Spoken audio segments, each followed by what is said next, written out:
ITA trade certificate ഉള്ള ഉദ്യോഗാർത്ഥികൾക്ക് വളരെ സന്തോഷം തരുന്ന ഒരു വാർത്തയാണ് പുറത്തു വന്നിട്ടുള്ളത്.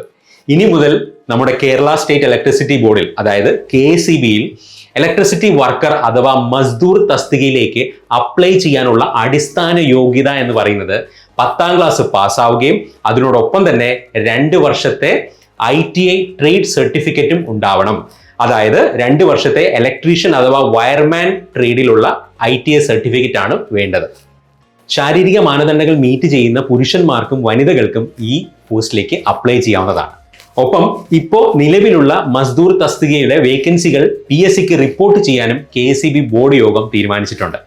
ഇതുമായി ബന്ധപ്പെട്ട് വരാൻ പോകുന്ന വേക്കൻസീസ്, നോട്ടിഫിക്കേഷൻ, ബാക്കി കാര്യങ്ങളെല്ലാം തന്നെ ഒഫീഷ്യൽ ഇൻഫർമേഷൻ അവൈലബിൾ ആവുന്നതിനനുസരിച്ച് നമ്മൾ അപ്ഡേറ്റ് ചെയ്യുന്നതായിരിക്കും. ITA യോഗ്യതയുള്ള ഉദ്യോഗാർത്ഥികൾക്കെല്ലാം തന്നെ ഈ വാർത്ത ഒരു പ്രചോദനമാവുമെന്ന് വിചാരിക്കുന്നു. കേരളത്തിലെ പ്രമുഖ മാധ്യമ ചാനലിലെല്ലാം തന്നെ ഈ ന്യൂസ് അവൈലബിൾ ആണ്. യൂട്യൂബ് ചാനൽ നിങ്ങൾ നോക്കിക്കഴിഞ്ഞാൽ നിങ്ങൾക്ക് ഇതിന്റെ ഡീറ്റെയിൽസ് കിട്ടുന്നതാണ്.